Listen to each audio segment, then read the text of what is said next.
दलित तो खुद चाहते हैं कि ब्राह्मणों के परिवार में शादी करें।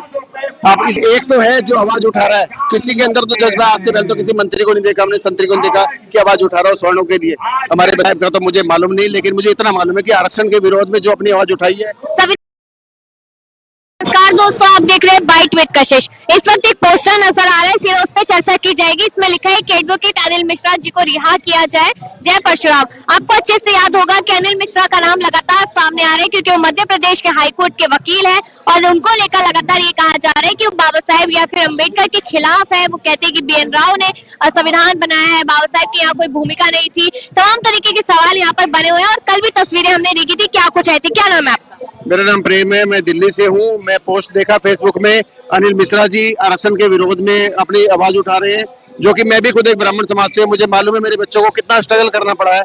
MBBS की लगा लो, नीट की परीक्षा लगा लो, किसी में भी चीज में हर जगह आरक्षण वाले को नीचे ही रहना पड़ता है। कितने भी मार्क्स लेकर के आए बच्चे को, कहीं भी सक्सेस हासिल नहीं होती है। अंत में बच्चा कहता है, पापा आपने एक सर्टिफिकेट क्यों नहीं बनवा लिया कि आपको कम मार्क्स लेने पड़ते मुझे और मेरे को एडमिशन मिल जाता। वो एक दुखद घटना है कि 70 सालों में आजादी की अभी भी ये समाज में शोषित वर्ग है और हम कह रहे हैं कि डॉक्टर्स अच्छे नहीं आ रहे। अगर आरक्षण की एक देन दोगे आप लोग तो कहाँ से अच्छी उपज मिलेगी? लेकिन ऐसा आरक्षण तो इसलिए दिया गया था क्योंकि सब लोगों को बराबर नहीं समझा जाता। जो SC ST लोग हैं उनको उस हिसाब से नहीं देखा जाता जिस तरीके से ब्राह्मणों को देखा जाता है। आरक्षण इसलिए लेकर आया गया। जी, ब्राह्मण का मतलब क्या? प्राइवेट नौकरी में सिक्योरिटी गार्ड तक ब्राह्मण नौकरी कर रहे हैं और उन लोगों के घर में क्या बच्चे नहीं है क्या? उन लोगों के हाथ पैर क्या कुछ अलग है क्या? उन लोगों के पास विरासत में कुछ जमीन मिलती है क्या? और आज 70 साल पहले जो जमीनें बटी थी किसी को भी, तब भी ब्राह्मणों को नहीं मिला। आज भी मतलब सुदामा के भेष में ब्राह्मण के परिवार या ब्राह्मण के बच्चे क्या वैसी रोटी खाएंगे? आप सोचिए, इस बात में विचार कीजिए। लेकिन आप अनिल मिश्रा को रिहा करने की बात करें, अनिल मिश्रा वो है जिन्होंने ये कह दिया था कि हम कुत्ते की यहाँ पर कहीं ना कहीं किसी भी जानवर की मूर्ति लगा सकते हैं, बाबा साहेब की नहीं लगा सकते। लेकिन इस बात से सब लोग वाकिफ है कि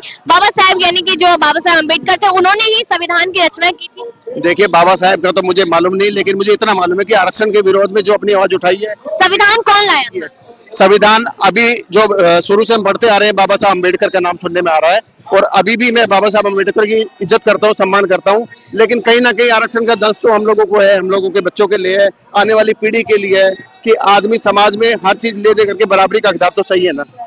लेकिन आप ये मानते हैं कि संविधान, तो आपको पता है कि जब बाबा साहेब अम्बेडकर संविधान की रचना की थी तो आपको अच्छे से मालूम होना चाहिए कि दलितों को वहां पर क्यों जब संविधान बना था तो उन्होंने सबको इकट्ठा करने की बात की थी, उन्होंने किसी को स्पेशली नहीं कहा था। आप यहाँ पर कह रहे हैं अनिल मिश्रा को रिहा करो। ये वो अनिल मिश्रा है जो बाबा साहब को गालियां दे रहे हैं, जो संविधान के रचयिता है उनको गाली दे रहे हैं, फिर रिहा क्यों करना है? क्या उनके रिहा से आप ब्राह्मणों को नौकरी मिल जाएगी? देखिए, गाली देने का तो मैंने नहीं सुना है। आप अगर बोल रहे हैं तो मैंने गाली देने की नहीं सुनी है। मुझे इतना पता है कि हमारे बच्चों के उज्जवल भविष्य के लिए आरक्षण का विरोध कर रहे हैं। दैट्स इट, इतना ही मैं बोलना चाहूंगा। आप इस पोस्टर पे ये लिखते हैं ना कि आरक्षण का विरोध, आप अनिल मिश्रा की रिहाई से आपको आपके बच्चों को नौकरी कैसे मिलेगी? कोई एक तो है जो आवाज उठा रहा है, किसी के अंदर तो जज्बा, आज से पहले तो किसी मंत्री को नहीं देखा हमने, संतरी को नहीं देखा कि आवाज उठा रहा हो स्वर्णों के लिए, हमारे बच्चों के लिए। क्या वो फैक्ट्री में मजदूर बनने के लिए काबिल बने हमारे बच्चे? आप सोचिए, गंभीरता से विचार कीजिए। आप ये देखिए ना कि जब ज्योतिबा फूले थे और सावित्रीबाई फूले थी तो उनके ऊपर जिस तरीके से ब्राह्मणों ने अपना जोर दिखाया तो उस बात से भी सब लोग वाकिफ है। मैडम, वो समय बीत गया, अब 70 साल हो गए। 70 साल में आपको भी मालूम है, हमें भी मालूम है कितना फल फूल रहे हैं। सभी के साथ सब कुछ ठीक है, तो मानवता का अधिकार, बराबरी का अधिकार तो सभी को मिलना चाहिए। क्या हमारे बच्चों के लिए 40% दलितों के पास क्या वो अधिकार है कि ब्राह्मण अपनी बेटी दलितों में दे दे? मैडम, आज IAS IPS जो दलित बन गए, उनकी 10-10 पीढ़ियां अगर वो उसका प्रलोभन उठा रही है, फायदा उठा रही है, क्या एक चीज में एंड नहीं होना चाहिए? आपके अंदर तक इस चीज को एंड होना चाहिए। मैं ये पूछ रही हूँ, अगर सब लोग बराबर है तो क्या ब्राह्मण की लड़की दलितों के परिवार में जा सकती है? क्यों नहीं आते? आजकल तो हो रहा है, दलित तो खुद चाहते हैं कि ब्राह्मणों के परिवार में शादी करें। आप इस बात को घुमाइए मत। आप तो ये सोच रहे हैं, मतलब एक न्यूट्रल होकर के सोचिए कि ब्राह्मणों के लिए आरक्षण क्या उसको हटना नहीं चाहिए। आप इस चीज को सोचिए, गंभीरता से सोचिए, बजाय इधर उधर बातों को घुमाने।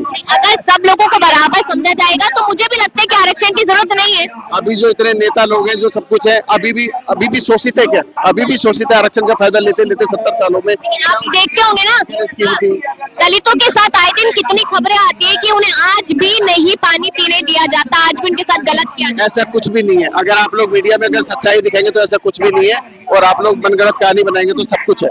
आप लेकिन खुद देखिए ना, आप ये देखिए कॉलेज में यूनिवर्सिटी में एडमिशन के लिए किसी बीइंग ए फादर जब वो कम मार्क्स वाले बच्चे को लेकर के वापस लौटता है तो आप उस दंश को समझिए। जिस दिन आप समझेंगे उस दिन आप समझ जाएंगे। लेकिन सर मैं आपकी बात को समझ रही हूँ, आपका मुद्दा अलग है, ये पोस्टर अलग है, तो वो मुद्दा आप इस पोस्टर के साथ कैसे? मुद्दा ये है कि कोई तो आदमी था जिसने उठाया कि आरक्षण के खिलाफ किसी ने मुहिम उठाई। मैं उस इज्जत को लेकर के आया हूँ कि किसी आदमी ने उठाया और 75 ईयर्स के में मुझे नहीं लगता कि उनको पैसों की जरूरत थी या उसकी जरूरत थी, कोई नेतागिरी की जरूरत थी। आपको लगता है कि केंद्र सरकार जो है वो भी तो आप लोगों के लिए काम कर रही है? मैडम कुछ भी तो नहीं हो रहा है, बताइए ना ब्राह्मणों के लिए क्या हो रहा है? ब्राह्मणों के लिए तो कुछ भी नहीं हो रहा। अगर 40% में मेरे खुद के बच्चे हैं जो 40% मार्क्स लाने वाले 80% वाला लाने के बाद भी 40% से हार जाता है, तो वो दंश कहाँ जाएगा? क्या वो बच्चों के लिए इतना ही रह गया कि कम मार्क्स भी ज्यादा लाओ, पढ़ाई भी ज्यादा करो और उसके बाद में धक्के भी खाओ? चले यहाँ पर आपने ये देखा, लेकिन सीधा मांग जो है यहाँ पर वो इनके द्वारा यही है कि आरक्षण जैसी जो चीज है उसको खत्म करना चाहिए, और शायद उसके लिए जो अनिल मिश्रा है वो आवाजें उठाते हुए नजर आ रहे थे, और आज वो जेल के पीछे है। लेकिन वो तस्वीरें, वो जानकारियां मैंने आपके साथ पहले भी साझा की थी कि अनिल मिश्रा जेल में क्यों गए थे और अनिल मिश्रा पे क्या क्या मुकदमे लगे हैं, वो सारी चीजें आप लोग जानते हैं। लेकिन इस मुद्दे पर राय जरूर दीजिएगा कि आरक्षण आज के समय में भी 2026 शुरू हो चुका है, क्या सबको मिलना चाहिए कि नहीं मिलना चाहिए, और क्या आज भी जो स्वर्ण समाज है वो ज्यादा पावरफुल है और दलित समाज जो है वो आज भी कमजोर है? अपनी राय दीजिएगा।